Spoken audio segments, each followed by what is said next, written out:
Bună seara, doamnelor și domnilor! Vă mulțumim că sunteți alături de noi. Ascultați Radio AVFM, Vocea Europei. Jó estét, hölgyeim és uraim! Köszönjük figyelmüket! Önök az AVFM-R Rádió Európa hangja műsorát hallgatják. And, good evening ladies and gentlemen. Thank you for tuning in. You are listening to A Voice for Men Radio, the voice of Europe.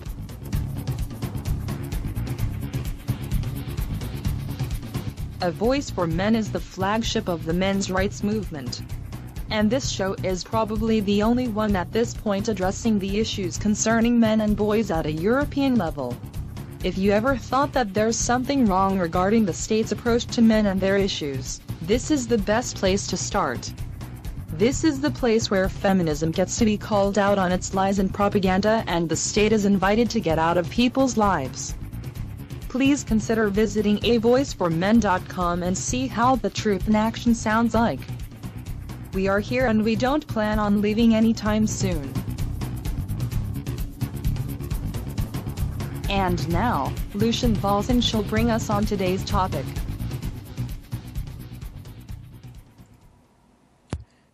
And we're back. Greetings, everyone. This is Lucian Valsan broadcasting from Cluj-Napoca, Transylvania. As usual, alongside with me is Herr Jon Gunnarsson broadcasting from Deutschland and our producer James Huff broadcasting from the United States. Hello there, everyone. Hi there, Jon. Good evening. How's it going? It's going quite well, actually. I'm in a very good mood. I have no idea why, but that's a different story. And other than that, I'm pissed off at the weather. It's getting colder and colder. Now, obviously, that makes sense, but still, I would appreciate a few more degrees in the thermometer at this point. Yeah, the weather is pretty terrible here, too. It's really cold. But I don't really care about that too much. You just have to turn the heat a bit or put on some more clothes. That's okay. Yeah, it is, and I guess considering that my portion of the continent gets very heavy winters, as in minus 20, so in that comparison, it's not really that cold. And according to the calendar, 6 weeks from now, I should expect minus 10, so I'd better enjoy this this weather anyway. Okay, oh Christ, we have few articles, but all of them are utterly insane, so I guess we should get to the news section. Yep. You are listening to AVFM Radio, the voice of Europe. This is the news.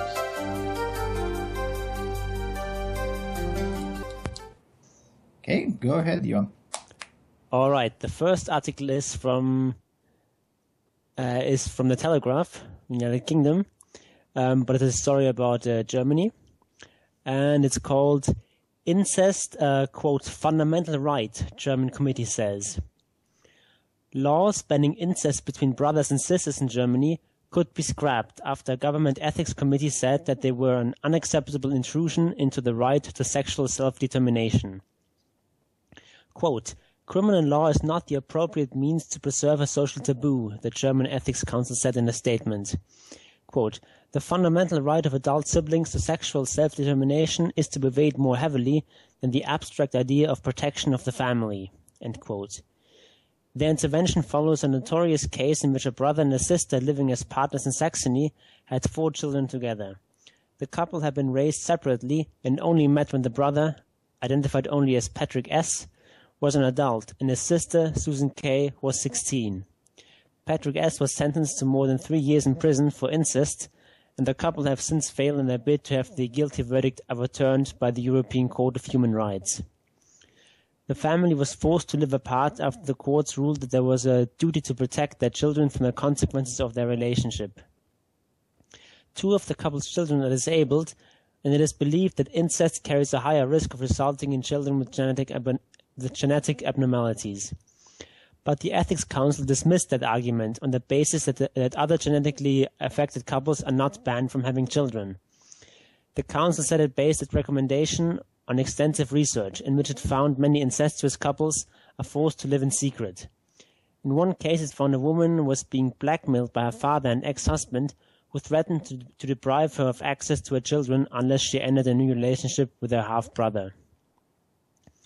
Incest remains illegal in the UK and most European countries, although France abolished its incest laws under Napoleon I, and there has been growing debate over the taboo in Germany. Around 2 to 4% of Germans have had incestuous experiences, according to an estimate by the Max Planck Institute.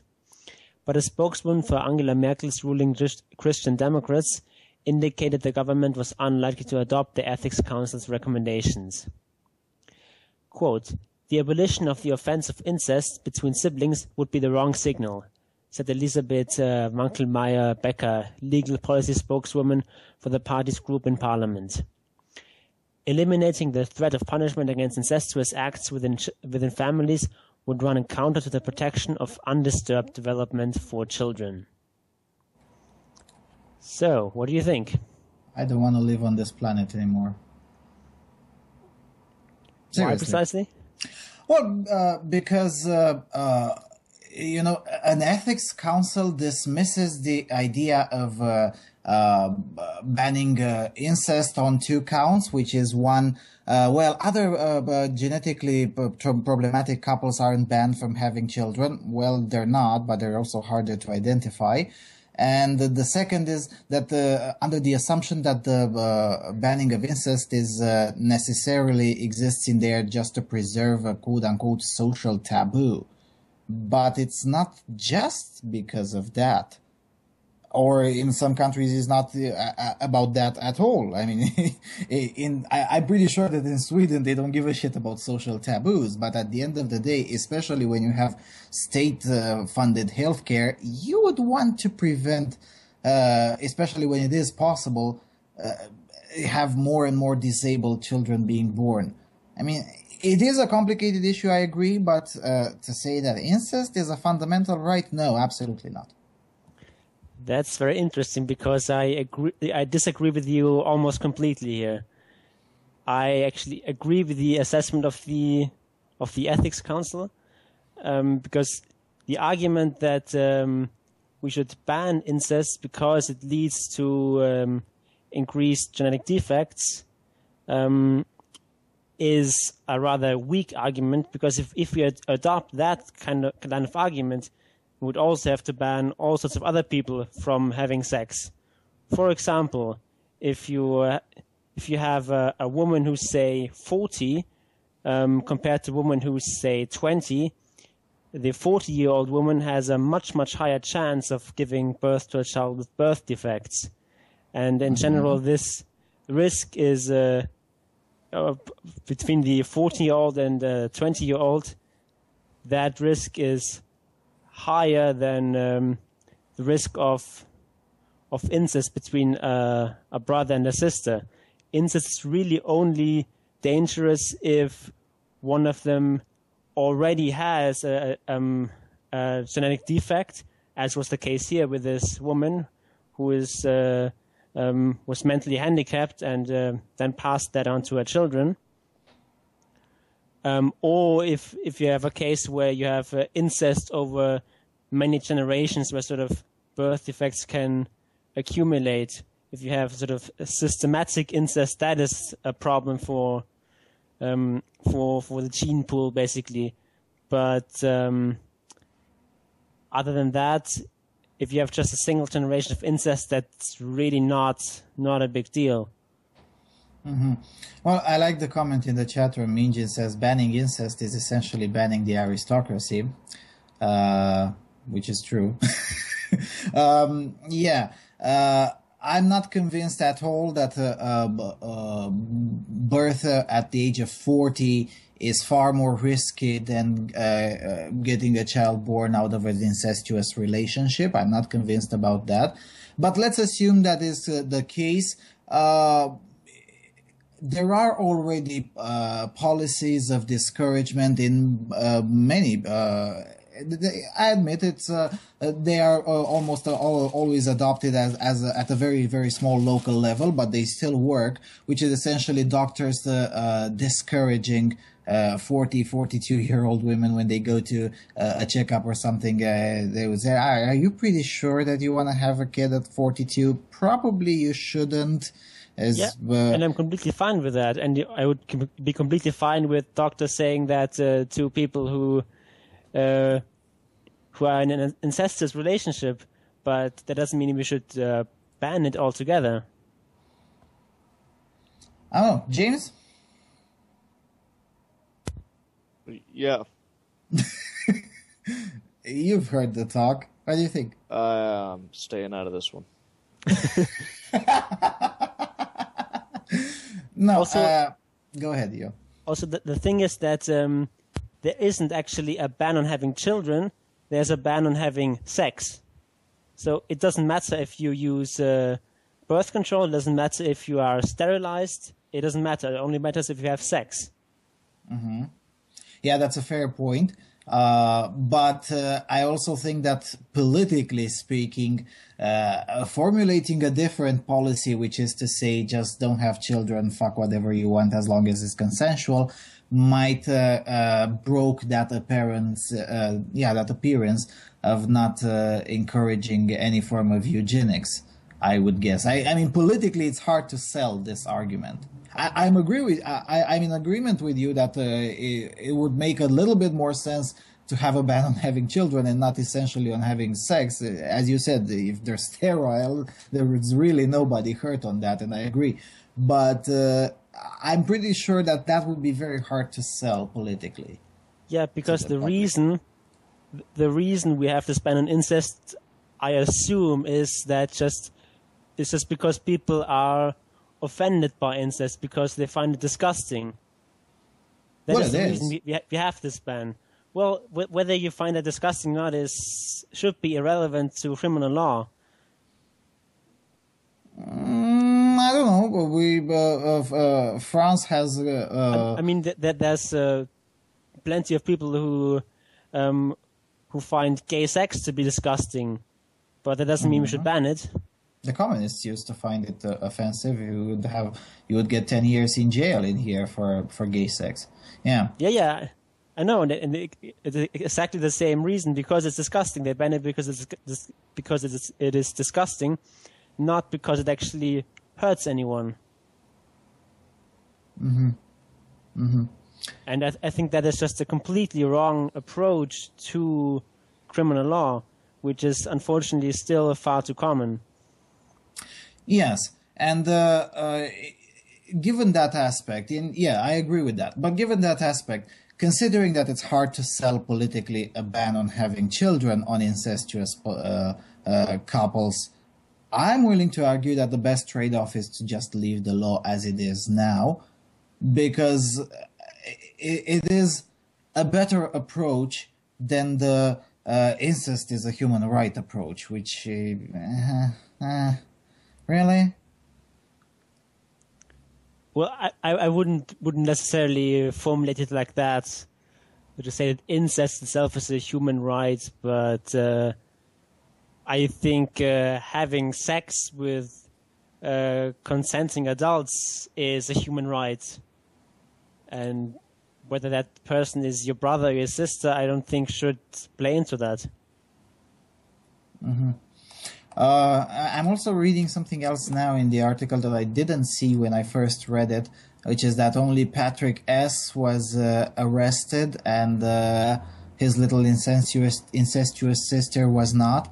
I mean, at the very least, can't you apply the law, I don't know, uniformly? Just saying. Yeah, that is pretty fucked up.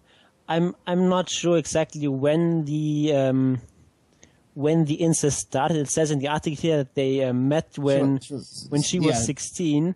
Mm-hmm. Their relationship continued for a while after that. The thing is, in German law, if you're under the age of 18, then incest is still illegal, but you won't be punished for it.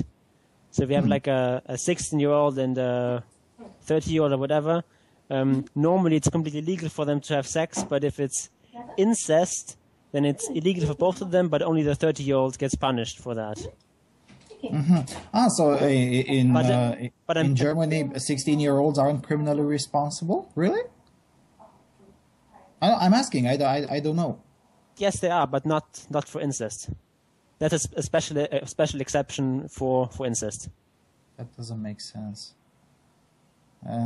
It really doesn't make sense. I mean, either 16-year-olds are criminally responsible or they're not. I mean, and Jean asks in the chat room, is sex really a human right?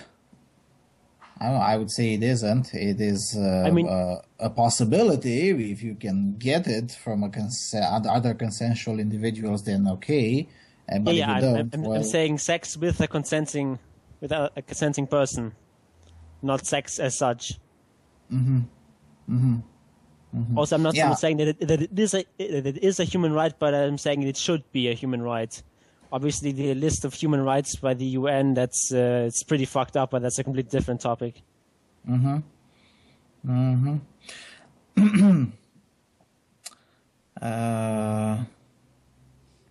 The myth of feminism says in the chat room, you give them too much credit, I would call them completely retarded. Incestuous pairings have a less chance of giving birth to a damaged child than those that I mentioned. This is established medical fact. Hemophilia has a guaranteed transmission rate. Should we deny hemophilia sufferers the ability to reproduce? That's a fair question. And I would say in countries of Europe where healthcare is paid through money stolen from everyone, as in universal healthcare, there is a strong case for that.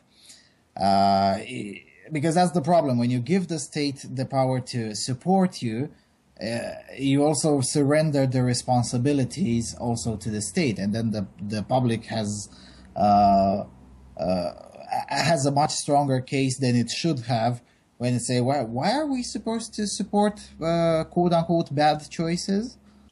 I don't think we should go down that route, because if we use these kinds of arguments, then you can get into very dark places. Like you can, for example, with that same sort of argument, you can say that people should not have the right to emigrate, because after all, we're paying for education, so we're investing lots and lots of money into people to get them through school and public university, so we shouldn't just allow them to leave after that.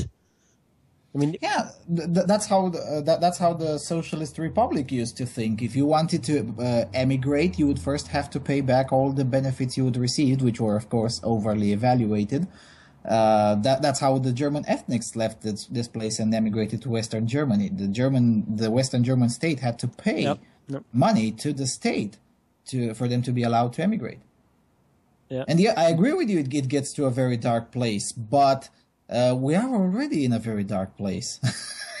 I mean, it is a very complicated topic. And again, my argument is this. Considering that it's hard to sell as a policy, politically speaking, it's very hard to sell it as in, having sex between siblings, it doesn't really harm anyone, even though we think it's disgusting. But if they have children, that is essentially an issue, so we should try to formulate it somehow that would prevent children being born from incestuous relationships, but not sex per se. Now, that's very hard to sell. And in that circumstance, I would say that it's better to keep the laws as they are, than to try to meddle in and essentially open a huge can of worms. I just want to clarify something, because I saw something in the chat room earlier. I'm not saying that that homosexuality is disgusting. I'm saying that many people say that it is disgusting. I also don't think that that incest is necessarily disgusting.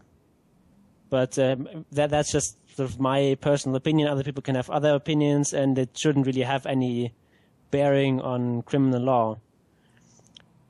But as far as what you say about opening a can of worms, I don't quite understand what sort of worms you're talking about here. Yeah, because the only problem that I have from a policy standpoint is the children being born from these kinds of relationships that could be prevented. That's my only problem, because if a 20-year-old sister and a 22-year-old brother want to fuck around, I disagree with it as a practice, but I don't give a shit at the end of the day because nobody else is harmed. But the moment when you introduce a third person, as in a child who is born disabled precisely because his or her parents are siblings, that's when I do have a problem from a policy standpoint, and I would appreciate a way of protecting these kinds of instances, preventing these kinds of instances to happen to the extent that it's possible. Of course, I mean, I'm not saying that it's perfect. And also, Minjin says in the chat room, well, there is also the issue of social stigma for the kids, which is a relatively relevant issue. I mean, at the end of the day, how do you say when you're 9-year-olds, hi, my name is Michael, and my parents are brothers? What? I mean, it could be an issue. So let me ask you this: if someone has some sort of congenital disease, do you think that this person should be forbidden from having sex? No. So why is it different with incest? I'm not saying they should be forbidden from having sex. I'm saying they should be forbidden from reproduce. Because in incest, again, I'll repeat what I said just 1 minute ago. If two siblings decide to fuck around without having kids, they're not harming anyone. And even though I disagree with it as a practice, I'm not willing to try to stop them. And why? They're not harming anyone. However, when they have kids, they are harming another person who has no choice in the matter. Okay, so should people with congenital diseases be forbidden from reproducing? Let me ask this then. Ideally, no. In reality, as I said, there are policies in various hospitals which they kind of do that. No, they don't have those policies. I mean, you can just have sex and you don't need to go to a doctor to do that. Yeah, you don't. But when you go to do a checkup for the pregnancy, many doctors vehemently recommend not taking the pregnancy to the term. And I admit that the system isn't perfect at all, but in most cases they manage to convince the parents to abort. Yeah, and then also I see another argument which is interesting in the chat room. Rafer says preventing incestuous births would involve the state controlling women's fertility and product, which is why might be the law was written to prevent the fucking in the first place. That's a good point. That is a good point, but as a sort of historical matter, I don't think that's very likely that this was the intent. I just think that the intent is just to ban it because people thought it was disgusting, just like homosexuality was banned and so on. Mm-hmm. Yeah, complicated matter. I don't know. I'll have to read a bit more. I probably, it's just like, to me, this issue is pretty much like the abortion issue. I don't have an opinion about it because it's too complicated and it doesn't really affect me. So I don't have an opinion entirely, even though I can sort of see all the sides of the argument, because when it comes to incest, there are more than two sides of the argument. Okay, I think we should move on. Yeah, we should. Yeah. Oh, God. The next one is even more insane. Go ahead. Okay. This one is from The Guardian and is entitled, Richard Dawkins has lost it. Ignorant sexism gives atheists, a bad name. Yeah, shocking. I became an atheist on my own, but it was Richard Dawkins who strengthened and confirmed my decision. For a long time, I admired his insightful science writing, his fierce polemics, his uncompromising passion for the truth. When something I'd written got a brief mention in The God Delusion, it was one of the high points of my life. So, I'm not saying this is easy, but I have to say it. Richard Dawkins, I'm just not that into you anymore. The atheist movement, a loose-knit community of conference-goers, advocacy organizations, writers and activists, has been racked by infighting in the last few years over its persistent gender imbalance and the causes of it. Many female atheists have explained that they don't get more involved because of the casual sexism endemic to the movement. Parts of it see nothing problematic about hosting conferences with all male speakers or having all male leadership. And that's before you get to the vitriolic and dangerous sexual harassment, on and off, that's designed to intimidate women into silence. Richard Dawkins has involved himself in some of those controversies, and rarely for the better, as with his infamous Dear Muslima letter in 2011, in which he essentially argued that because women in Muslim countries suffer more sexist mistreatment, women in the West shouldn't speak up about sexual harassment or physical intimidation. Yeah, sure. There was also his sneer at women who advocate anti-sexual harassment policies. But over the last few months, Dawkins showed signs of détente with his feminist critics, even progress. He signed a joint letter with the writer Ophelia Benson, denouncing and rejecting harassment. He even apologized for the Dear Muslima letter. On stage at a conference in Oxford in August, Dawkins claimed to be a feminist and said that everyone else should be too. Then another prominent male atheist, Sam Harris, crammed his foot in his mouth and said that atheist activism lacks an estrogen vibe and was, to some degree, intrinsically male. And just like that, the brief Dawkins spring was over. On Twitter these last few days, Dawkins has reverted to his old sexist ways, and then some.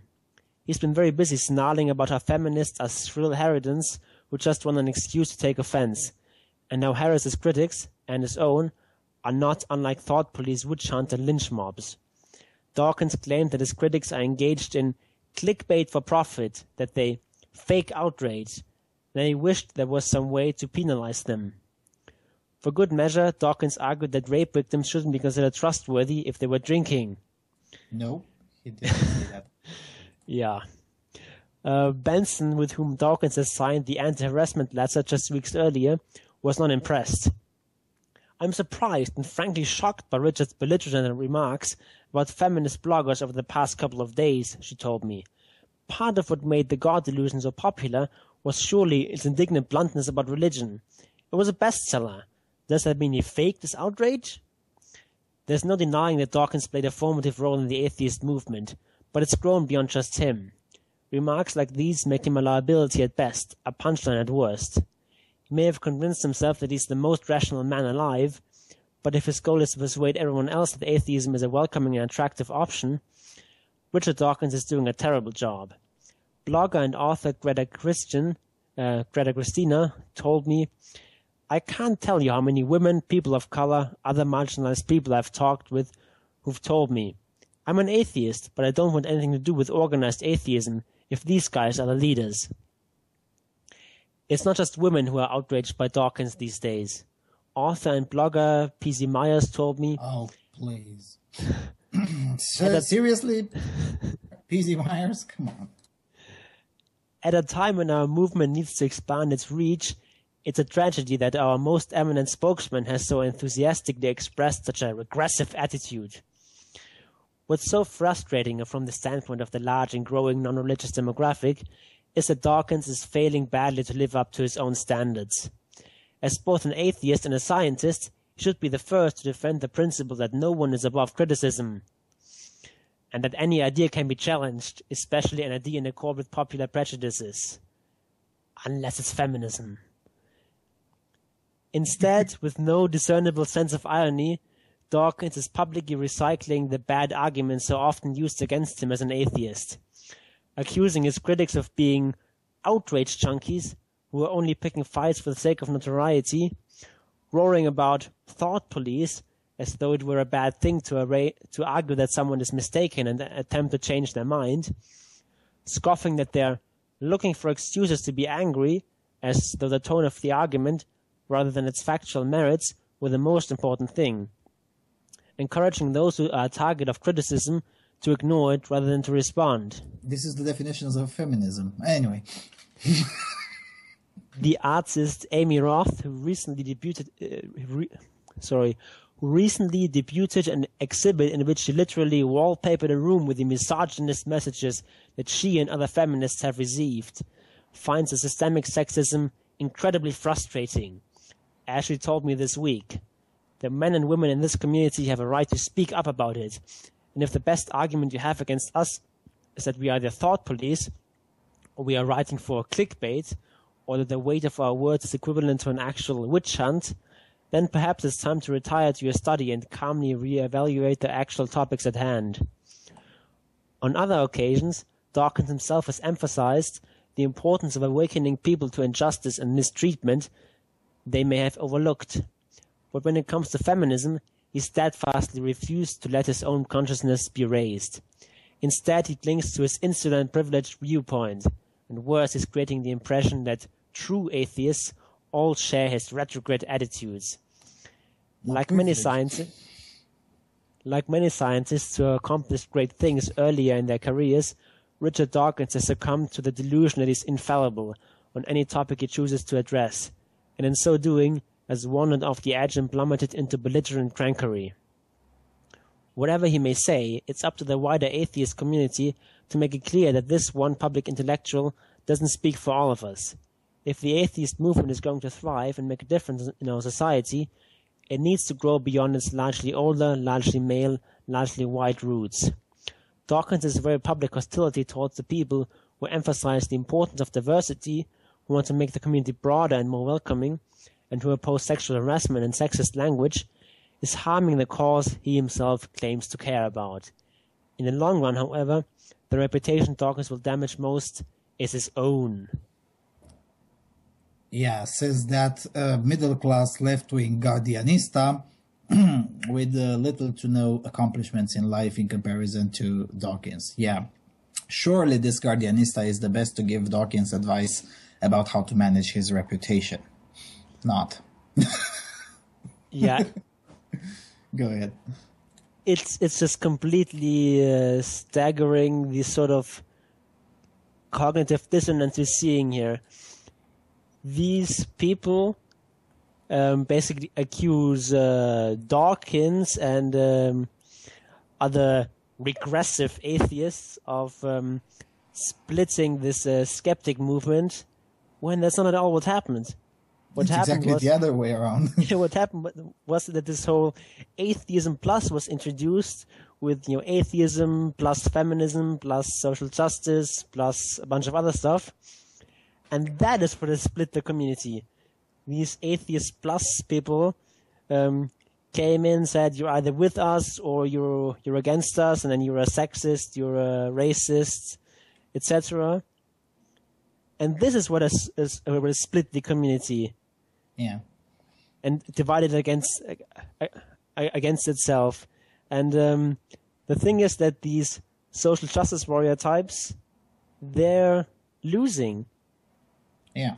Atheism plus is becoming less and less popular by the month. Yeah, this article accuses Dawkins to become for retreating in his insular, privileged little world, and I would suggest this guy to check out the ratings of the People's Republic of Not So Free Thought blogs, which is the very definition of insular bullshit. Yeah, and the thing is that free thought blogs is plummeting in readership. It does. P.C. Meyer was a lot more popular when he was not the sort of leader of the A+ cult, when he was sort of within the older unified atheist movement, when he was on the side of people like Dawkins and Harris. Mm-hmm. And it's exactly people like Dawkins, like Harris, like Kitchens, who really brought in the people who inspired people to be openly atheist and to take part in this this atheist or skeptic community. And it's people like Ophelia Benson, like P.C. Myers, who are destroying their community. Rebecca Watson and so on, yeah. Yeah. This article also contains a little lie. I mean, Dawkins argued that rape victims shouldn't be considered trustworthy if they were drinking. Nope, he didn't say that. He never said that. And if you click the link of that article, it is there, the original quote of Dawkins, where he says that women who are drunk are less able to give reliable testimony. That doesn't mean that they shouldn't be taken seriously. So, there is a little bit of a difference between what Dawkins says and what the Guardian says. I mean, it is an actual fact, and that doesn't apply only to women. Drunk people in general are less able to provide a reliable testimony. This is an undeniable fact, or it should be an undeniable fact. But saying how the world is does not imply that does not imply that I'm saying how I think it should be. Yeah, and it's also completely reasonable that the testimony of drunk people, all other things being equal, is less valuable than that of non-drunk people. I mean, drinking does impair your judgment and your senses and so on. So it's perfectly reasonable that the testimony is not evaluated as highly as if you were not drunk. Doesn't mean that it's completely worth the testimony of drunks, but it is worth less. Yeah, and it should, and it makes total sense. I mean, it's not an extreme position as far as I'm concerned. I mean, Dawkins has had far more extreme positions than this. I mean, this is really not an extreme position. Yeah, and I mean, there were some positions of Dawkins that I think are just completely stupid, like his position that reading fairy tales to children is child abuse, and it and you're filling their heads with all sorts of nonsense, and you're making them uncritical and so on. Some of his opinions are really outrageous and so on, but this is pretty mild stuff. And but the thing is that feminism in these people's minds is just, and the whole idea that women are never to blame and so on, it's just so ingrained into their minds that anything that even sort of gently challenges that is automatically shrill and strident and extremist and of course sexist. Yeah, and another argument that brings this reporter, this Guardianist up. He says, as if the tone of the argument rather than its factual merits were the most important thing. You should probably apply that on yourself. I mean, if I were to have €1 for every time I was told that my arguments are okay, but the tone, my privilege, I would compete with Bill Gates in terms of wealth. I mean, seriously. Yeah. It's actually exactly the Guardianistas who have this, who have the tone argument as their main foot that they stand on. It's not, I mean, I don't remember Dawkins whining about the tone, and one of the reasons that he doesn't whine about that is precisely because he also has an offensive tone or whatever. And he's not like the guy who will apologize or tiptoe around an issue. Except when it's feminism. And in that case, this is exactly the wrong approach. He shouldn't have apologized for this Dear Muslima thing. With those social justice warriors, appeasement doesn't work. Yeah. They will never be satisfied. He should not have apologized. Yeah. Just like he should not have apologized with for his speech in which he essentially mocked the entire feminist infiltration into the science and provided those nice little quotes about Newton's Principia being a rape manual and things like that. He also apologized for that, and then he retracted his apology. He said, no, you know what? I actually meant that. You're all a bunch of fools. And he was right. I mean, come on, seriously? And I see a change in his attitude lately. I mean, 10 years ago, it would have been impossible for Dawkins to even begin to poke fun at feminists. And now, he no longer gives a shit. I mean, And, you know, I see it as a team effort. I mean, the fembots and the Guardianistas look for reasons to be offended. Dawkins looks for reasons to offend them. Come on, it's a team effort here. And, you know, Colombo Billis, whatever, a commenter in there says something very, very relevant. He says here, the author of the article, quoted many people from obscure blogs that no one reads and calls these writers journalists. Shit, you could write a blog read only by your mother and thus be called a writer and then asked for a quote from this reporter. It doesn't mean that you represent any kind of group or ideal. This is lazy journalism, a lazy attack, a lazy extrapolation from a quote that someone who has, like many others have mentioned, been subjected to the most vile filth because he denounces the madness that is organized religion. I find this quite pathetic, really. You don't have to agree with his ideas on religion, but please stop resorting to this character assassination. He actually is correct. I mean, some of those links lead to some blogs that have a smaller audience than my old blog written in Romanian, which still attracts audience, even though I haven't written on it for quite some time. I mean, come on, seriously? Those are opinions worthy of being quoted in an international newspaper, as The Guardian likes to think of itself. I mean, come on. Yeah. What I also find funny is how he or Dawkins and Terrace are criticized for being so shrill and strident and so on against feminists. But the thing is that from the Atheist Plus crowd and this Guardian article and so on, they are at least as offensive against Dawkins and Terrace. Like they're called retrograde and sexist and all sorts of nasty words. These people have no sort of consistency. They just start. Of course they don't. It's ideology. It's not supposed to be consistent. No, ideology is supposed to be consistent. It's just their ideology is just fucked up. They just start from the assumption that we are right and that we are noble and our purpose is good and so on. So if someone criticizes us, we can just slander them in whatever way we like because they're evil sexists and therefore don't deserve any sort of respect or common decency. Yeah. Well, I have come to the point where I regard being called a retrograde as a compliment.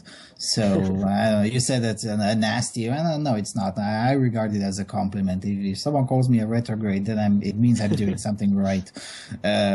As for sexist or racist, again, if a week goes by without anyone calling me a sexist or a racist, then it means that either I have slept throughout the entire week, or I've been off this planet, or I've been doing something wrong the entire week. I mean, and again, I can understand. I also can understand why Dawkins isn't impressed by this whole thing, this whole reaction of the social justice wanker crowd, because he's been receiving far worse from the radical religious groups. I mean, there are clips on YouTube, you can find them. Richard Dawkins reading his hate mail. I mean, he's been mocking far more serious stuff than this. I mean, Richard Dawkins is not a damsel in distress. He doesn't, I mean, he gets a death threat through email. Okay, let's print it and put it in this file with death threats, which is file volume number 250. The other 249 are in there. So, I mean, he doesn't really care. And that's probably what the social justice warriors are upset about, because he doesn't care about what they say. Another thing that is interesting about this article is that almost all the links they provide is not to actual original sources, but rather to opinion pieces. Yeah, opinion pieces and blogs and so on that are sympathetic to the author's point of view. That so if he says, Harris said this, he doesn't link to Harris's original statement. No, he links to a blog criticizing Harris's statement. So that people are just want to casually check out some of his links are already sort of filtered through this atheist plus opinion, so that they have to go the extra step to actually get to the original sources. So it's made a little bit more difficult for people to actually fact check this article, which of course... essentially he's doing, this author is doing exactly what Dawkins has been accusing religious ideologues to be doing for many years throughout his life, which is essentially avoid at all costs to apply the scientific method and the commonsensical logic, which is essentially you quote the original source and you criticize that. You don't use third or fourth hand sources, which may also have their own distortions in there. And an article of mine about Simone de Beauvoir will be published in English on the front page probably next week. I took a great length to find out not the quotes that are available on any other non-feminist website. I took a great length to find the original magazines in which Simone de Beauvoir said the outrageous things that she said, and placed a link to those. So as individuals want to fact check me, they have to go and read the original 1970s or 1950s book. It is common sense to me. I mean, if you disagree with something, quote the original source and criticize, but don't, I don't know. Yeah, let's move on. Yeah. Unfortunately, the next one is even more insane. Crap. Dagens Nyheter from Sweden. Oh, Jesus Christ. I hope I'll be able to stomach reading this whole thing. It's quite lengthy and... Oh, Christ. Feminiserade storstäder dominerar snart världen. Feminized big cities will soon dominate the world. The silent revolution, a new world order is emerging. Seriously, you can't make this shit up. Where women in cities mainly go. Women now dominate higher education. In American and British cities, the young women are already more in numbers than young men. To keep up with this development, it is a crucial political issue to keep up with this development, says Kjell Nordström and Per Schlingmann. Sweden is not only... after the waves of the election, but it is also at the beginning of an exciting new term as the parties must create opportunities to develop their social analysis towards implementing policies. I know it doesn't make any sense, but this is the exact translation. With the high rate of changing results resulting from with the high rates of changes resulting from globalization and digitization, it is important to meet people and the new era in the new era of openness and curiosity. Later this week, we published our book Urban Express, in which we, from a global perspective, are trying to find patterns in the flow of what we call our time. Our conclusion is that we are in a quiet revolution in which cities have women at their center. The city's appeal is greater than ever, and we see how women are strengthening their positions. We chose to call them girlvilles, cities which are increasingly dominated by women. There are more women than men in the cities. They live longer, they are better educated, and in the younger generation, they serve in several cities. They already serve in leading positions in some cities more than their male colleagues. Girlvilles are the result of the urban revolution that is quietly sweeping away established structures and lays the foundation for a new era of women in cities at the forefront. Biology can ride in the back seat when the world's women are taking control of their increasingly long lives. Over the past 100 years, we have seen a trend where the average life expectancy has increased and the number of children per woman has dropped dramatically. From the short 38-year life with 8 children to a long 80-year life with 2 children or fewer. The feminist struggle has in many ways been instrumental in this development. Add to that the education systems where women now dominate, especially in higher education. Global distribution is 93 males to 100 female students. Even in the less equal parts of the world, the trend is clear. Just look at the situation in Tehran, where nearly 60% of the students at the university level are women. to fact check that a bit more, just check Ali Mehrashpan's article on the front page of AVFM. Anyway, in Indonesia and Malaysia, it approaches almost parity, and with the Arab Spring, it will increase the young people's and the women's levels of education at a more rapid pace. Wait a minute, young people's and women's level. So there's the rest of the people. Okay. Anyway, even in the world's most populous regions, the proportion of women in university today represents 48% of the student body in China and 42% in India. Overall, more women than men graduate from college. However, it is a bit left in the academic top, with only 20% of female professors, with only 20% of the top professors being women at the level of the European Union.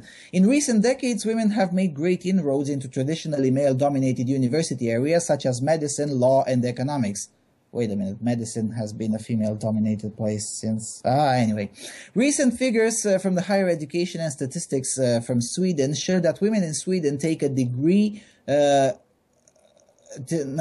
takes a degree extra in order to get into the male-dominated programs. I find it hard to believe that, but anyway. In engineering programs, the graduation rate is 59% for women and 49% for men. Amongst the graduates, the architects of the KTH, that is the most relevant architecture faculty in Sweden, the pendulum has already held over to 54% of the graduates being women. Developments in politics is not clear, but the trend seems to be clear. Women gaining ground in the political arena is labeled with more women in the presidential and prime terms. More than 20 countries now have a female leader. The increase has been particularly evident in Latin America, but it is also evident in Europe and South and Southeast Asia. While these nations represent almost 8% of the world's countries, in the extreme economic, political, and academic the balance of power is still uneven. Now, as a side note, I'm pretty sure the Argentines would rather have another president right now, even if that president doesn't happen to be a woman. Anyway, gender pay gap is in 2 digits globally, and in parts of the world it is indisputable that women continue to be hampered by prejudices, traditions, and invisible barriers. In vulnerable areas of conflict, progress in vulnerable areas of conflict, there has been seen some progress and sometimes some regress, and with violence against women becoming a part of warfare. Therefore, it is important not to be naive and believe that development is a given. The big question is when women are also essential to win political power and greater influence over economic resources. Wait a minute, women already control the majority of wealth spending globally. Anyway, don't let facts stay in the way. In cities, women's position is stronger than in rural areas, and urbanization is growing towns dramatically in importance. The World Economic Forum notes that cities today are the lifeblood of the global economy. The Urban Age Project at the London School of Economics points to a world where we are already in 2050, where more than 75% of the population is concentrated in a few urban areas. Around the world, women's progress is related to this urbanization. When the Swedish professor and author Arne Jernelov came with his prophecy, Amazonia, a future world where women control, became the book that was strongly questioned. Today, the feminization of the cities is a reality. Just take the situation in American cities. Already in 2005, women earned more. Women between ages between 21 and 30 earned more in New York than their male colleagues in the same age group. Today, young single women earn more than their male counterparts in 147 of America's 150 largest urban areas. In the UK, young women in general, not just the singles, are surpassing men. Well, maybe someone should note that to the Labour Party. Anyway, it's also already a parity or slightly more advantage for women of up to 3% when we look particularly to the age group of 22 to 29 in the British population. The young women in Anglo-Saxon countries are leading the way. are leading the way, and this is no accident, shows the researcher Nimas Sanandais, I think, whose studies have been published in the book Cracking the Glass Ceilings. According to this calculation, full-time working young women in Stockholm are not far behind. Yeah, keep patting yourself on the back. That women are waiting longer to form a family or have children is an important reason, and one reason why the number of single-person households has increased almost exponentially. In Stockholm, for instance, they were representing 60% of the total households. The most aggressive increases, however, we find them in Asian cities. In Singapore and Hong Kong, the family is not an option for more than a very small minority. Urbanization, access to higher education, and the emergence of the service economy is especially a career enhancement in business. Whilst women advance their position in almost all areas, it seems that men stick to traditional career choices, values, and life solutions. I don't know. Yeah, life expectation, I guess they meant.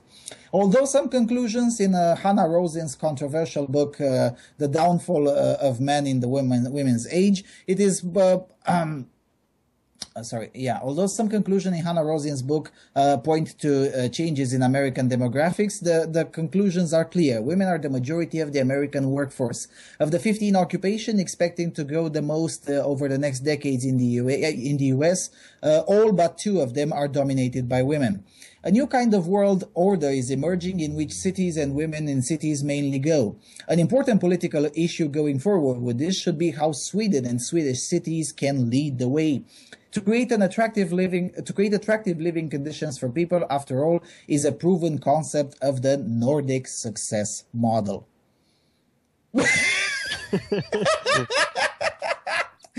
Jesus Christ. At first, I thought the article is a satire. I really thought it's satire. Come on, nobody can be that dumb. And yeah, it's not satire. They actually mean what they say. There's just so much wrong with this. I just don't know where to start even. We'll have a lot of time. That's why I call this show Feminist Wet Dreams, because this is essentially the article which lays out the foundation of the concept Feminist Wet Dreams. I just wanted a brief comment, something that really stuck out to me in the article. So, violence against women is becoming a part of warfare. And this is somehow sexism, I guess, because obviously warfare should just be violence against men, right? That would be equal, wouldn't it? Yeah. Do these people hear themselves? No, they don't. In all seriousness, violence against women has been a part of warfare since forever. Yeah, or at the very least in the last 300 years in Europe, since maybe in the 3rd century, maybe it wasn't the case. I don't know. But I know for a fact that in the last 300 years it kind of was. And it makes sense. I mean, warfare is essentially populations fighting each other. And yes, women are part of the concept of populations. I mean, come on. Yeah, I mean, the purpose of warfare is to inflict violence. So, I mean, if you want an equal society where men and women have the same roles, then obviously that means that if you have wars, you also can have violence against women. And if you want to have women specially protected, then you can't be in favor of equality. But you can't expect consistency from these people. Yeah, and create attractive living conditions for people is a proven concept of the Nordic success model. I guess this individual never left Sweden. I mean, and that's what and this is a problem that I see throughout the Swedish press. This thing that anywhere outside of Sweden or maybe Norway, everyone else is pretty much in a 4th or 5th world style of living, not even 3rd world, because nobody else is as progressive and enlightened as Sweden is. I mean, yeah, everywhere else we just live in mud huts. Yeah, I mean, come on, seriously? And this is a pattern that it is noticeable throughout the Swedish press, that not just Dagens Nyheter. However, I dug up a little bit about this article and I found out that it was supposed to be published somewhere else. And the first publication said, no, we're not going to publish this article. And then the second publication said they were not going to publish this article, and eventually they were published here. So that's why I'm holding Dagens Nyheter responsible for this nonsense. I mean, the amount of drivel is too damn high. It's over 9,000. Yeah, the whole premise of the article is so completely insane. They don't even notice their own inconsistency. On the one hand, they complain about all these areas where women are lacking behind with pay gap and so on, and that's terrible, and sexism and oppression and so on. But then when women are doing better than men, that's, of course, that's great. Yeah. And there you have it. It is not about equality. It's not about fairness. It's not about justice. It's just about getting stuff to women. That's it. Yeah, and it also doesn't take into account some pesky facts, you know. I mean, yeah, the urban settlements are the lifeblood of global economy. Yeah, that's true. But, you know, it's not women building those cities or keeping them running. It's just not. I mean, look at the workforce statistics for essential jobs to keep a city running in any country you choose. And it's just not women. Now, whether that should be changed or not is a different matter. But the fact of the matter is that they're not. Yeah, that's true. If you look at the sort of jobs that men and women do, it's typically men who sort of do the basic, crucial jobs, you know, keeping, you know, the streets clean, keeping electricity running, you know, delivering goods from one part of the country to another. All these sorts of basic things are what men almost exclusively do. And then women have more these sort of service jobs, these support jobs, which are, you know, also important, but they're not essential. Then they're not as essential, yes. Yeah. Yeah, and, you know, this is a problem that I see, especially in countries like Sweden. Many of these individuals are completely divorced from the factual reality, which is, you know, butter doesn't grow into the supermarket, the chicken doesn't grow into a supermarket.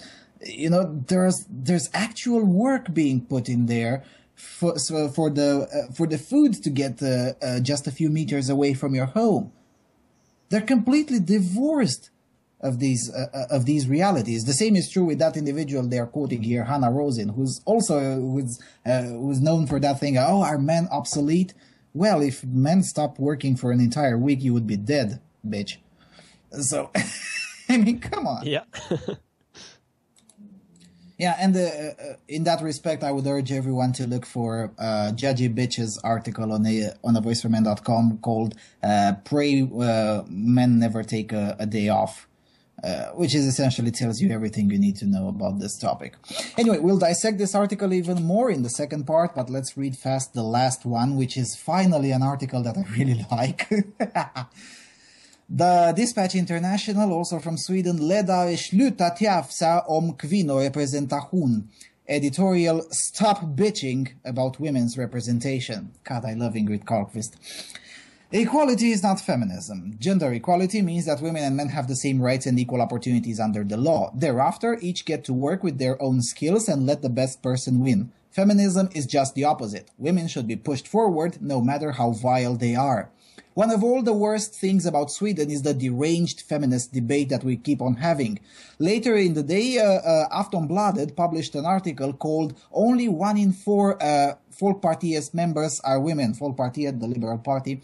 This is presented as a scandal. The political scientist affiliated with the Social Democratic Party, Ulf Bjureld, is talking about astonishing figures, and he envisions how Sweden will now be immersed in a perpetual patriarchal darkness.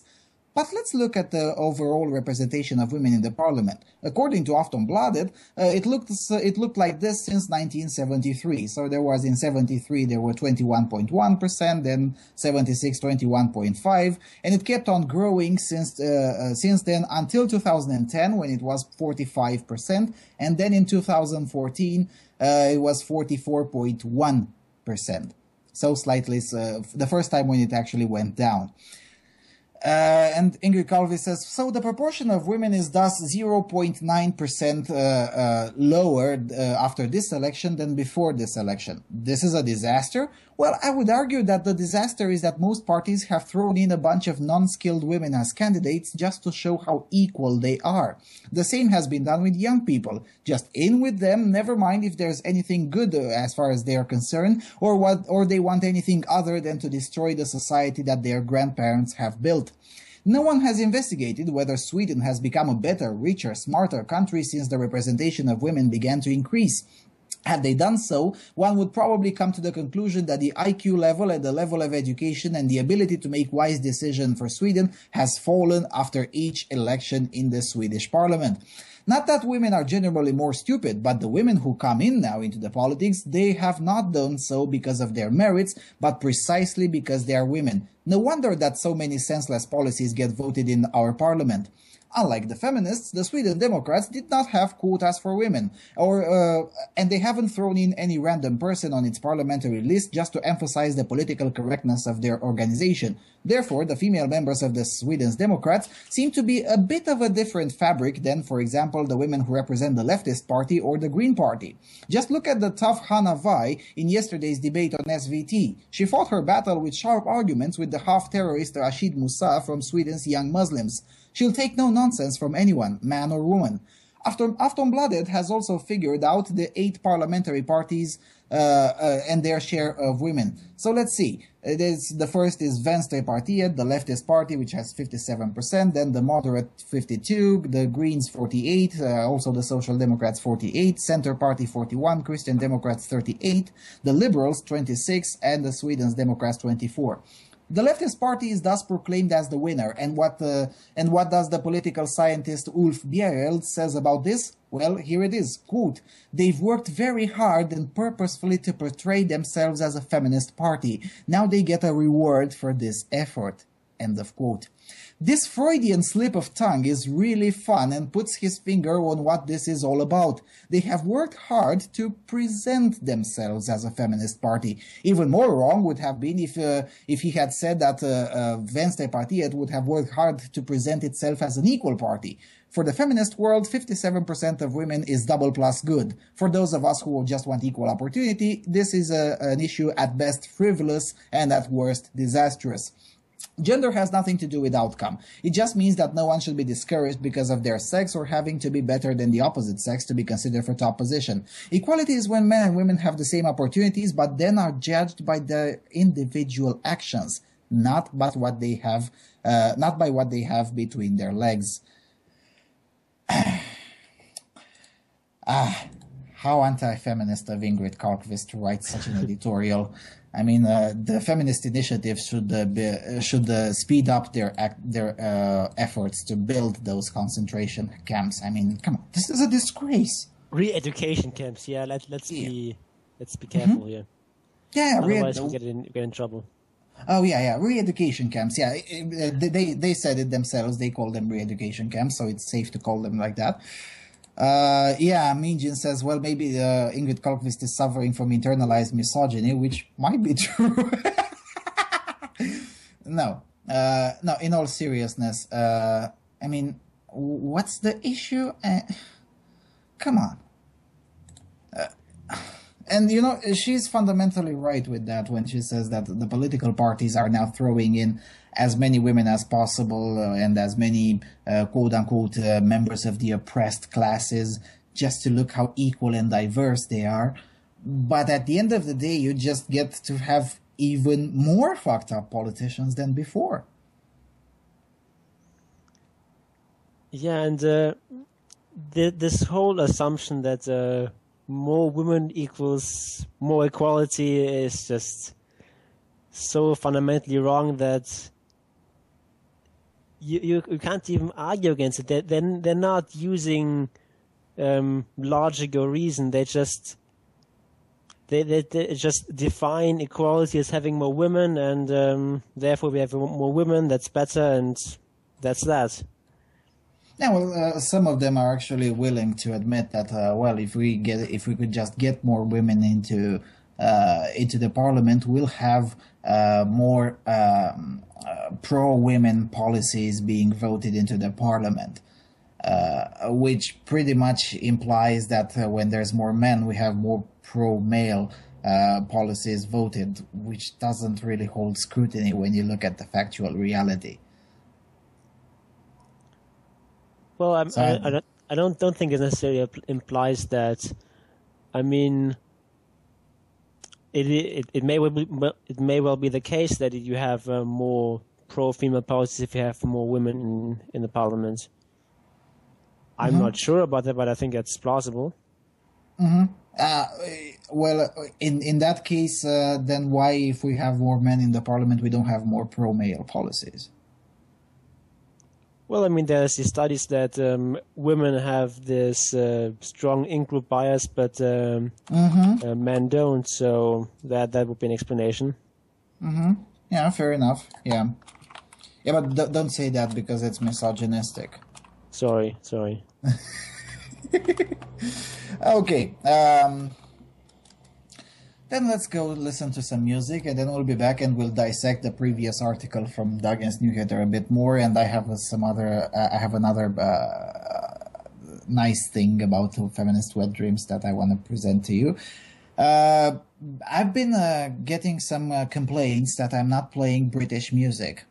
So here we go. We're gonna play a British band called All the Empires of the World. And we'll play a song from their album Sunscraper, released just a month ago on August 24. It's an experimental metal band from the UK. The name of the song is Fortress. So All the Empires of the World, Fortress.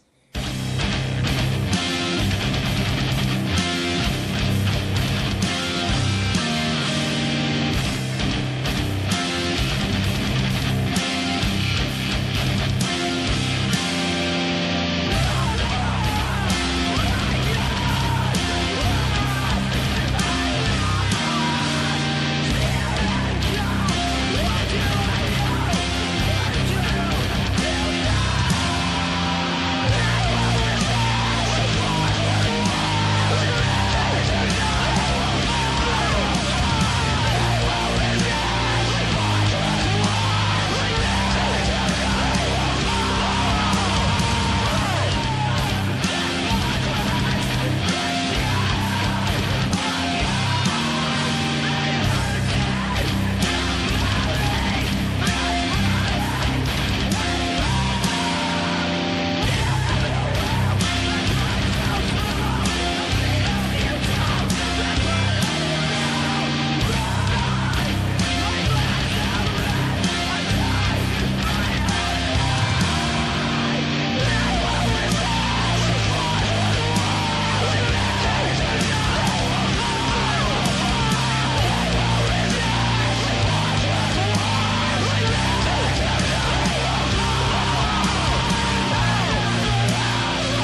And we're back.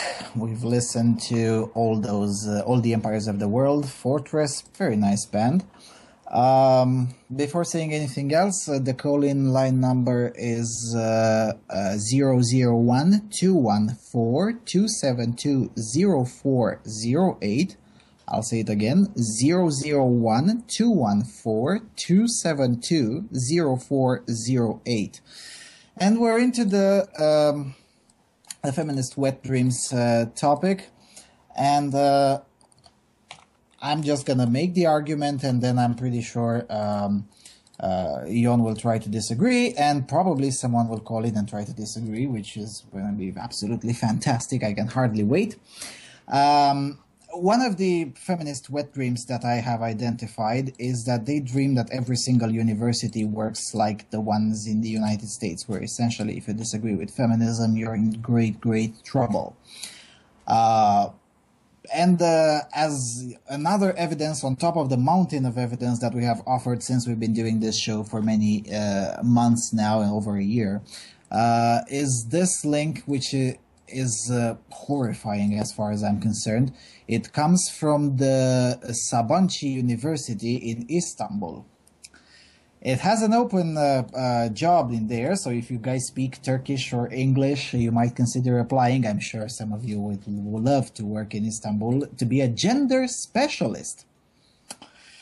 The position of the gender specialist is located in the Corporate Governance Forum of Turkey in Sabancı University. The gender specialist is expected to contribute and manage business against the Domestic Violence Project and the Independent Women Directors Project.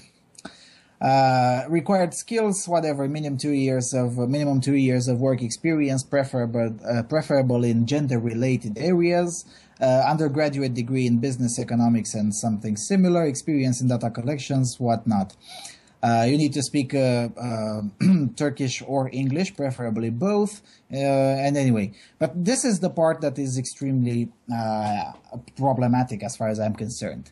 About the Independent Women Directors Project, Sabancı University Corporate Governance Firm, financially endorsed by the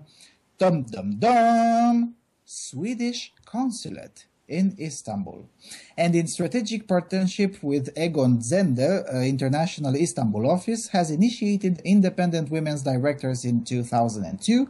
IWD aims to increase the number of women in the board of directors of companies in Borsa Istanbul by maintaining a database of board-ready women, preparing a search and selection methodology for the companies to benefit from this database, and supporting the policy development to encourage gender diversity of corporate boards.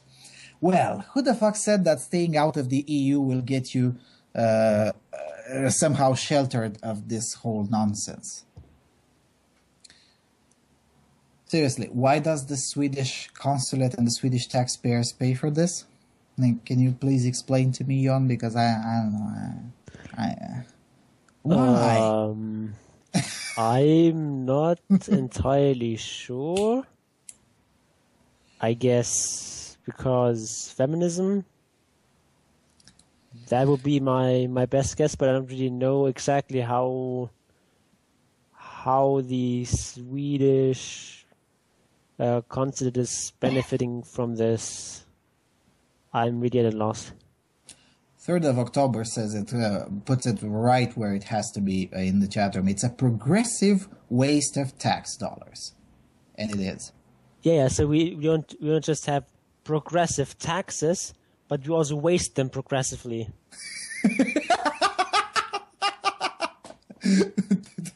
That's true. No, and this is not the first time when we see this shit happening. We've seen a fuck ton of taxpayer-funded feminist quote-unquote NGOs from Sweden, and I put the scare quotes in there because, you know, an NGO is supposed to be non-governmental. If they get government money, they're no longer non-governmental. And apparently that's hate speech if I say that, because I had a problem with the Feminist NGO in here, and I told them, look, you're getting money from the European Union, so therefore you're no longer an NGO. You're a mixture of government agency and private enterprise, but you're not an NGO. So anyway, there were some similar kinds of organizations making inroads into Albania, into Bosnia, into Serbia, into Ukraine, not to mention Switzerland. In Norway, they didn't have to. They have their own shit in Norway. Their own native Norwegian feminists are taking care of this. I mean, why? Why does the Swedish taxpayer have to pay not only for their internal nonsense, but export the nonsense into places that are more or less purposefully staying out of it because, you know, for various reasons, not necessarily feminist related, but for various reasons, they want to stay out of the European Union because, you know, just leave us alone. Is it really that hard? I guess maybe it's sort of a Nordic version of nationalist chauvinism. So the idea that we are so enlightened and progressive and we are so great that we need to export our great progressive and equal model and so on to the rest of the world. So it's basically the modern version of the white man's burden. You know what? 2 years ago, I might have strongly disagreed with that assertion, but evaluating the evidence, I'm more than willing to agree with it, with what you're saying, Jon, precisely because, as I said before the music break, the Swedish intelligentsia tends to have this impression that anywhere else outside of Sweden and two or three other nations, i.e., I don't know, Iceland, Norway, anywhere else outside of this tiny little place with a population which is in total smaller than Romania, you know, except that that little tiny place, everywhere else is essentially a barbaric place that needs to be taught enlightenment. And the Nordic model, and they even call it the Nordic model. I mean, it's not like I'm putting words in their mouth. I'm almost willing to agree with this. I mean, why?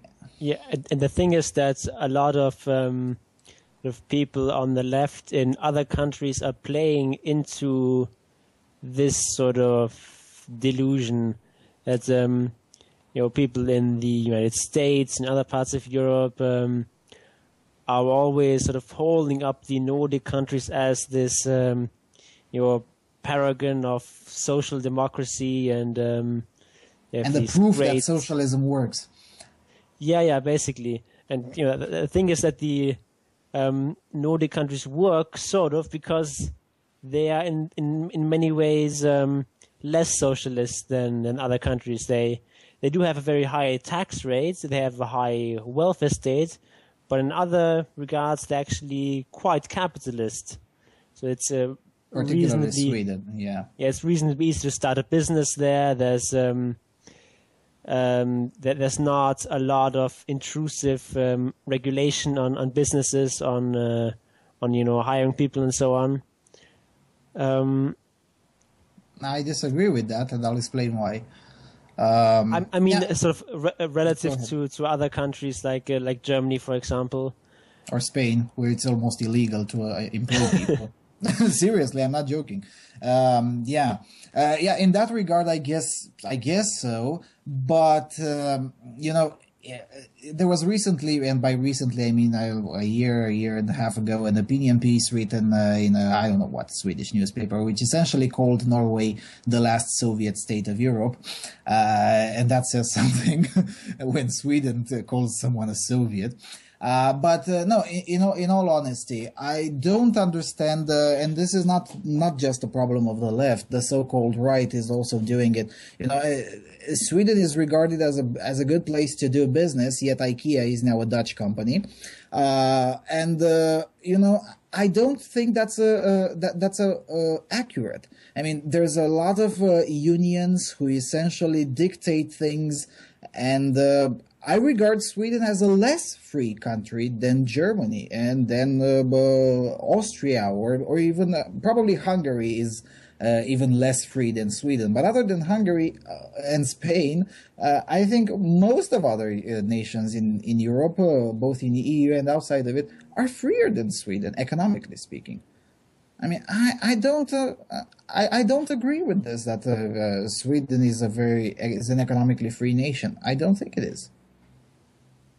I mean, it is very economically unfree in terms of its tax rates, but other than that, they also have to subject it to all of the EU regulations, which are not few and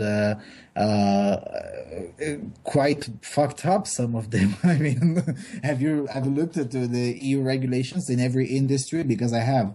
It takes you two weeks in a row just to read them. That's also the case in Germany or the Netherlands or whatever in other European countries.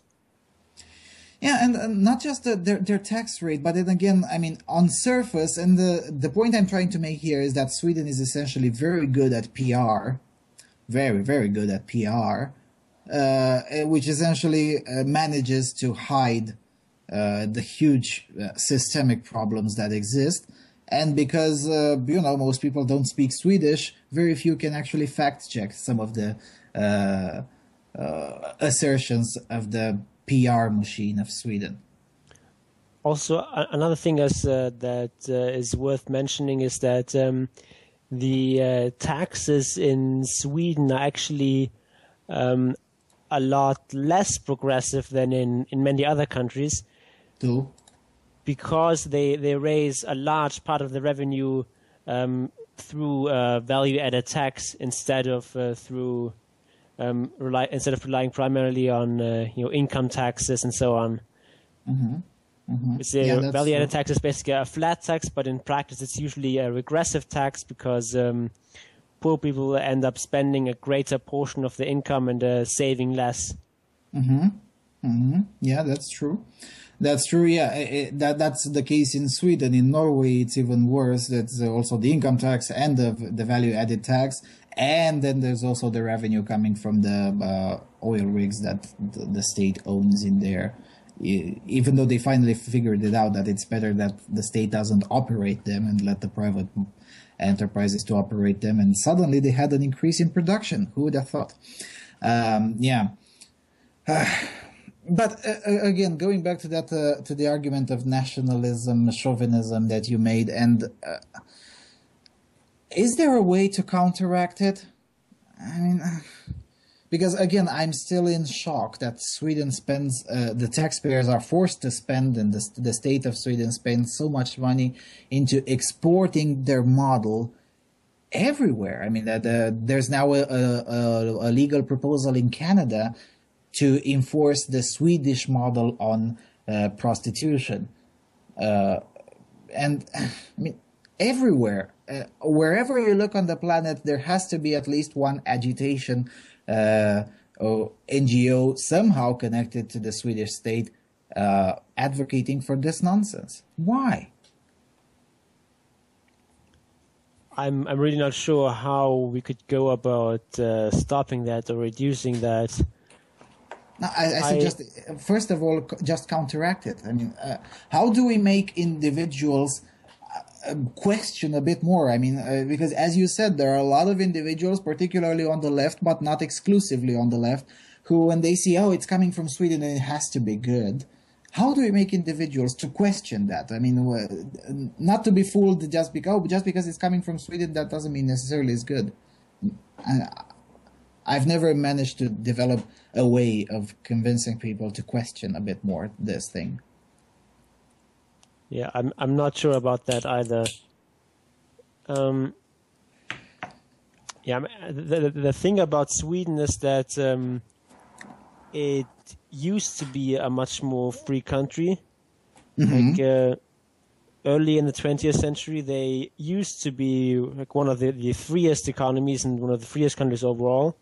And through that, they managed to build up a great amount of wealth and capital and human capital and so on. And in the last couple of decades, they've sort of started consuming that, and in many ways retrogressing, or at least growing a lot more slowly than other countries. But people look at Sweden and see it's a rich country and it has all these welfare policies and so on, and works decently well, but they don't ask where the wealth comes from. They just assume that the wealth comes from being so socialist and so on. Yeah, essentially it appears.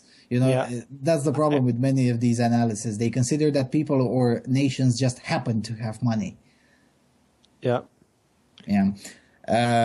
Now, again, it works decently well if you compare it with Spain, but if you compare it with the United States, well, not so much. I mean, there is that analysis, adjusting for PPP, purchase power parity. The average Swede cannot afford as many luxuries as the average American. To make things worse, the poorest 5% of Americans tend to have slightly bigger spaces of living and slightly more material possessions than the so-called middle class in Sweden. So I don't know. This works decently well is quite relative. Depends what your point of comparison it is.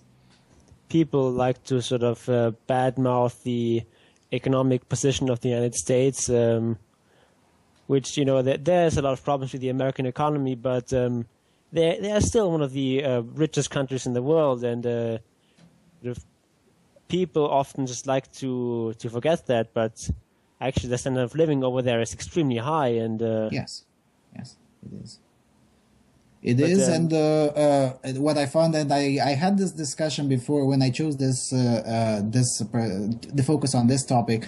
I had a small discussion with William Anderson from AVFM-R, and he told me that, here in Sweden, and this is almost verbatim quote, here in Sweden we have this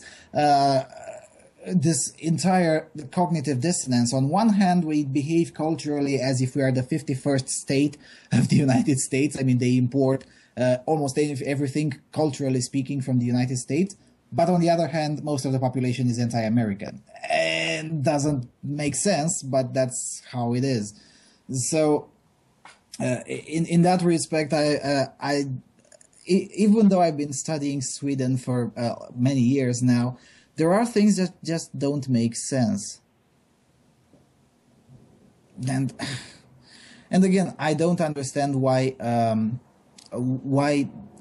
everyone thinks that it's a good idea to export all that thing. Because again, I would have fewer problems with the Swedish model if it would be only used in Sweden and not forced down the throats of everyone through various sneaky ways. I remember in the same fashion of a Swedish model, there was the Ministry of Economy, I think, of Sweden coming in here and explaining to us how we should, in Romania, how we should deal with the trouble of gypsies. And, to their credit, the social democratic politicians told her to get the fuck out. So, man, the door is that way. Now, please, we have business to do here. Get the fuck out of here.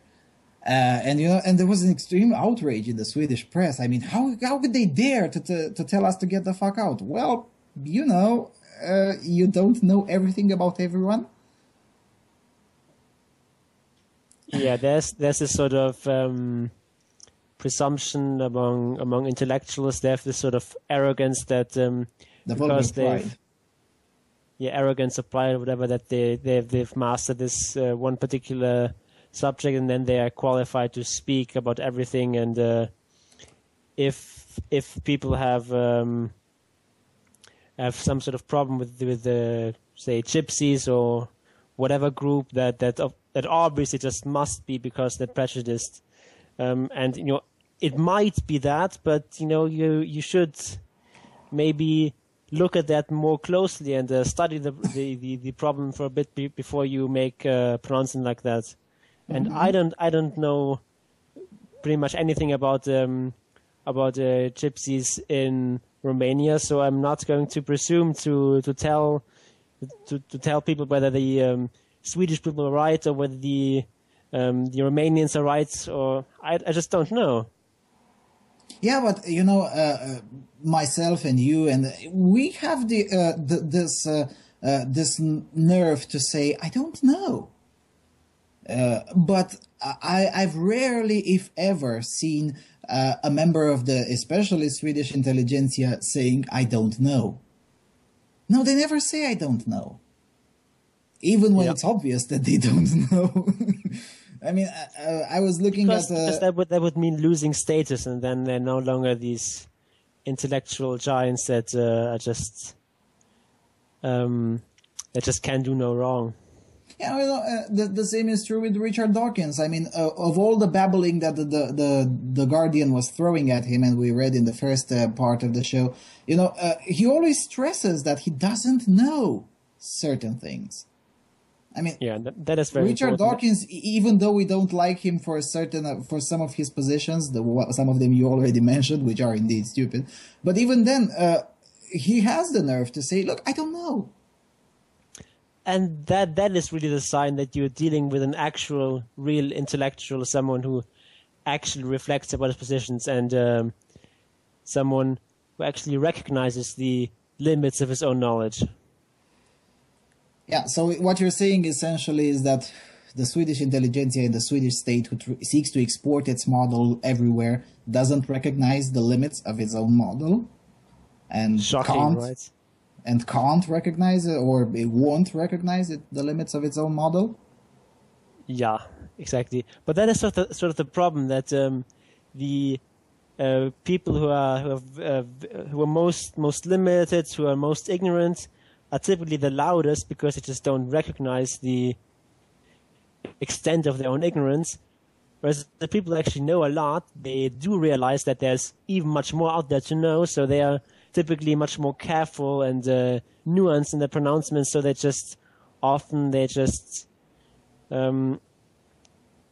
voices just get drowned out by the loudmouthed ignoramuses. Mm-hmm. Yeah, and this is not, I guess, an appeal to moderation on your behalf. It is essentially an appeal to just read the fuck a bit more, or shut up if you don't know. Raif here says something nice in the chat room. Feminism is essentially like a meta education, same as any religion. It makes you an expert on everything. That's kind of true. Unfortunately. Yeah, that it provides you with the easy answers. Yeah, and usually, I mean, probably this is the only thing where I'm actually a moderate. I mean, I don't badmouth easy answers, because sometimes easy answers are the best, but I don't badmouth the complexity of certain things, because sometimes things are a bit more complex than the easy answers. Yeah, exactly. Sometimes things are easy, and if an answer is easy, that's a good thing about that answer. That's a positive thing, all other things being equal. But some issues just do require complexity, and you need to basically have your answer as easy as possible, but as complex as necessary. Yeah, and therein lies a big issue with the modern discourse, because we only have the camp that says everything is easy and these are the easy answers.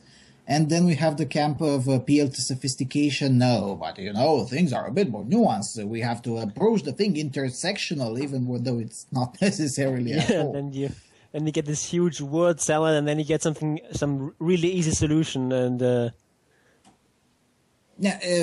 to provide an example for that, I'll just refer everyone to our series of feminist pseudoscience, where essentially there's a lot of babbling and everything seems so complex and incomprehensible, to something that is either not a problem at all, or is essentially a minor problem that can be solved fairly easy. Yeah, and I mean, there's this whole complex word salad with all sorts of sophisticated academic language, and then the end result is just man bad, woman good, and that's it. And therefore we need more stuff for women. That is always the conclusion, no matter what the argument is in feminism. Yeah, and it sounds very silly when you put it in this way. And the funny part is that I was discussing recently with the feminist academic online, and she was trying to tell me, "Oh, but you're oversimplifying it, and your argument is simplistic." How do you argue with these kinds of people? And this is the same. And surprise, when I looked her up, she took a course in Uppsala University in Sweden. Oh, what a shock! Because and this is the problem. And I had a huge shock about this when I was in Budapest in Hungary. Because when I went there and look at around the universities, because and it's pretty much the case in most places in Germany as well. Universities are quite public. I mean, you can get in there and walk around the classrooms, and nobody will essentially ask you anything. That's not the case in many places in the US, where the campuses are sealed and all the courses take place in a little city in there, where all the students live in there. But anyway, and I was walking around the universities in there and looking at the curricula, and most of them are quite public and written on the wall essentially, and you just get in there and read. And I wrote down some names, and then when I got to Hufnagel's place, I started looking them up. Boy, all, I was surprised, not even one exception, all of the professors who have postmodernist narrative into their curriculums, all of them have studied in Sweden. That can't be a coincidence. Can't be a coincidence. And then I looked into the University of Bucharest, and there are 12 that I have identified professors who use consistently feminist and postmodernist narrative in their discourse. 10 of them have studied in Sweden. This can't be a coincidence. This is essentially, I'm not sure if it's coordinated, probably it's not, but it is a process of exporting postmodernist Swedish values to everyone else. That is really interesting. So basically, Sweden is sort of the training ground for the European feminist academics. Yeah, and when we studied, when we looked at that thing with perverting physics, essentially making feminist physics, you would see there that there were professors from Germany, from Austria, from Hungary, from France, and whatnot. And if you Google their names, all of them have studied in Sweden. I mean, what do? Take these guys and put them in a room like they did with on A Clockwork Orange, hold their eyes open and brainwash them? Is that what they're doing? Because, I mean, for so many of these professors to go there and then walk back out just magically feminist, I mean, that's just fucking it's scary. It is. What kind of brainwashing is required in order to accomplish this? I don't think the brainwashing is all that difficult. I mean, apparently it's the case that if you want to get a good post at a Hungarian university or whatever, then having studied in Sweden apparently gives you very good job opportunities. So I think it's just sort of economic incentives here that if you study in Sweden, that's very prestigious, and then you get a good job. Yeah, but it's one thing to go to a school, learn the subject matter, and then come back out and get a good job. It's another thing to go to that school, learn the subject matter, come out, and still be spewing the bullshit. I can go anywhere. I can go learn about some wonky cultist shit all day long, but it doesn't mean I'm going to go out in my day-to-day and go, yep, I'm going to spew all the wonky cultist shit. That's what I'm saying. I mean, are these guys are like believing this shit, aren't they? Yeah, they act in a Borg manner. So that's what I'm saying. I mean, it can't just be an economic incentive here. I mean, it might be an economic incentive to go there, but look, they go there, but then they change. It's like pod people. They come back out different. Or maybe they were already prone to believe even before going in there, and that and when they get in there and they regard the institution as something very prestigious, and it reinforces their pre-existence tendency to believe in bullshit, and that's what's happening. I don't know. That's an awfully high percentage, man.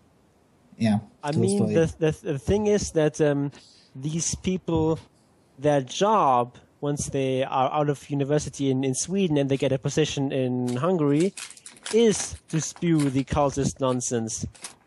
So, Fair. I mean, even if they did not wholly believe it, they would still publicly spout that nonsense, because otherwise they might get in trouble at their job. Well, I would love to see their dropout rates. Yeah, that would be interesting. Because that would give you a clearer indication of how many people are not swallowing that crap. That is easy. That is fairly easy to find. I'll try to find it. And also, but we also have to take into consideration, in fact, it's even a better way to look at it, because, you know, in Europe it's easier to drop out. I mean, you don't get stuck with a huge debt and things of that nature. So essentially, there are, I presume, I'm not sure it's true, but I presume in Europe there is a higher dropout rate than the US, because in Europe you really don't have that pressure that, well, you chose to go in that place, you'll have to stick in there until you graduate, because otherwise you would have a huge debt for nothing. Okay, 47. Let's go to a music break, and then we'll say a few more words after the words and the thing.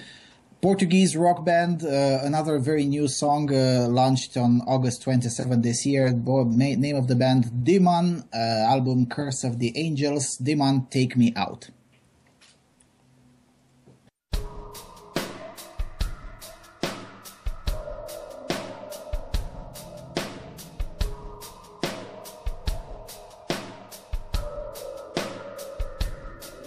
I awake with a wall against me, so I know that I will never be, and I swear that I will never cry. I think I know where she is, so I can change what I can see, and I will never think about the other side. Now I get it, I will never feel it, but I know why I want it, and every day I think why I never try.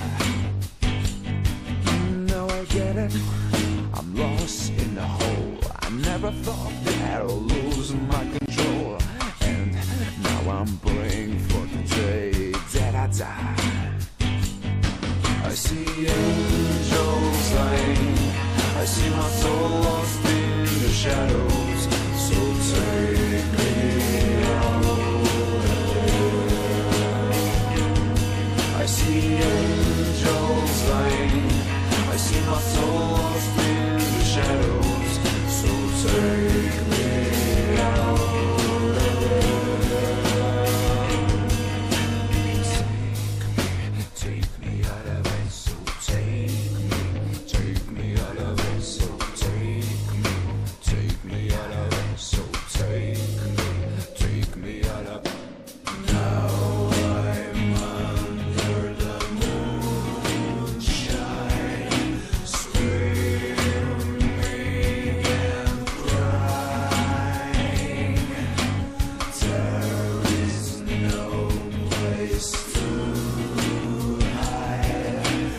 I'm gonna jump and fly.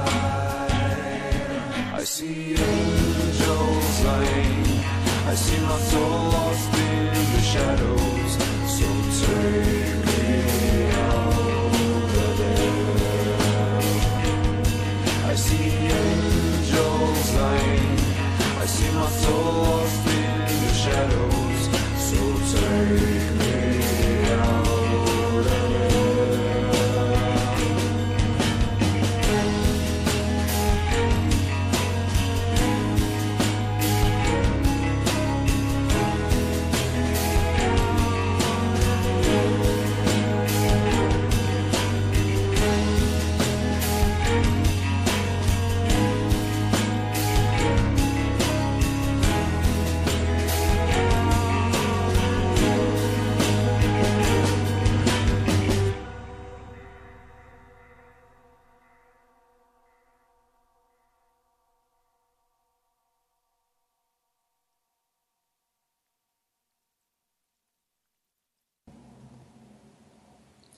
Okay, we're back. We've listened to some rock music from the other part of Europe, from Portugal. Very, very nice band in there. We have 7 minutes left, and we've been rambling a lot about the Swedish feminist wet dream. Are there any other wet dreams that you have identified, Jon? Because we've spent almost exclusively times focusing on Swedish exporting of their model. Yeah, I'm not sure if it's really differs so much. I mean, in general, it's just the idea that men are becoming obsolete. That because we now have all this new technology invented by men, of course, but then let's not talk about that. Invented, built, manufactured, transported, and maintained by men. Yeah, which basically makes the the one area where feminists sort of tacitly are willing to acknowledge men's superiority, namely physical strength, is becoming more and more obsolete. And because feminists believe that women are superior at everything else, then obviously women are the future, and men are just going to be sort of phased out as their X chromosome decays, because it's just this crippled little remnant that's obviously not really needed and far inferior to the much bigger X chromosome. So as that happens, men are just sort of going to go away, or they'll be sent to some sort of plantation or something where they get maybe force-fed drugs, or maybe they're sent there and just allowed to play video games or do whatever, so they don't rape women and cause wars and so on. But once that has been phased in, then we can sort of forget about men, and then we have the feminist utopia. Yeah. Never mind that every step of the way, the technology that's used, that is built possible and maintained and invented and transported almost exclusively by men. But yeah, I guess the best screening of the concept that we have in mind when we say feminist wet dreams was in 1984, but not 1984 the novel, but the 1984 movie called Sex Misha or Sex Mission, produced in Poland. The director and the guy who wrote the screenplay for that movie was a visionary. He was the first one to figure out that criticizing feminism is a good way to get out of the communist censorship, and essentially put all the criticism that he wanted to put out against the communist regime. He put them on feminism, and he got to transmit his point even through the communist censorship rudimentary apparatus that was in place in Poland in 1984. Oh, it's very interesting. Yeah, it's a movie called Sex Misha, SEKSMISJA.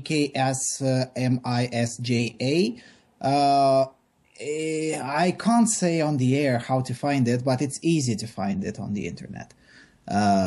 I mean, it really is, and essentially it is in the public domain, as most of the things created under the communist era.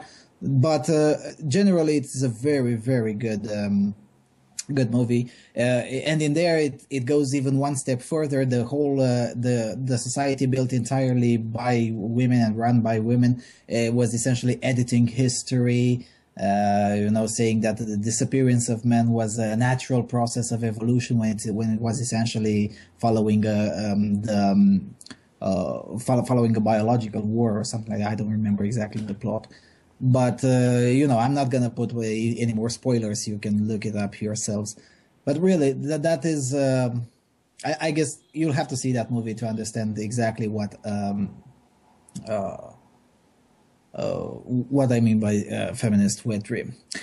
Well, with that being said, I think we've rambled quite enough. Any other final thoughts, Jon? Nope, just take the red pill. Take the red pill. Goodbye, everyone.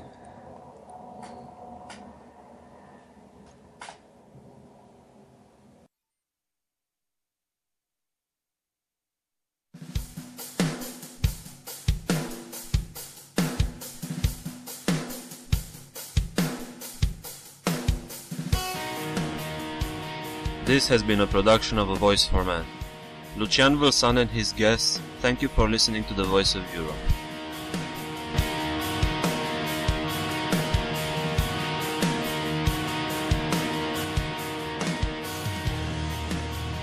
A Voice for Man radio is not corporate media and everything runs on donations. So please consider visiting avoiceforman.com and make a donation.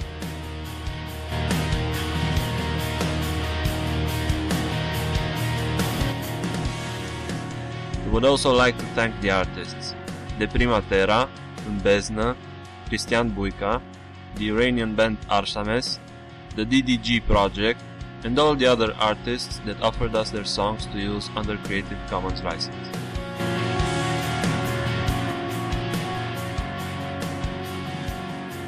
Special thanks go to www.pacdv.com/sounds for putting the sounds of the jingles at our disposal.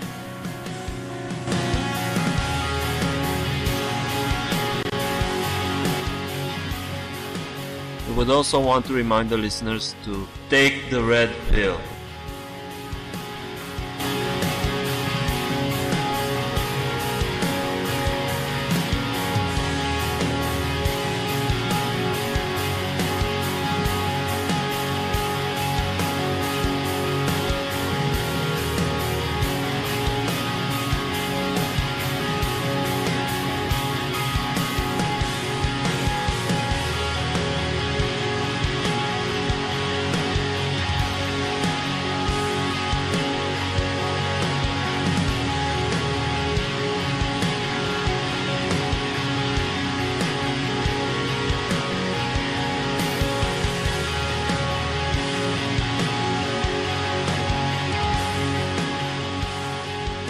Thank you for listening to us and have a great evening.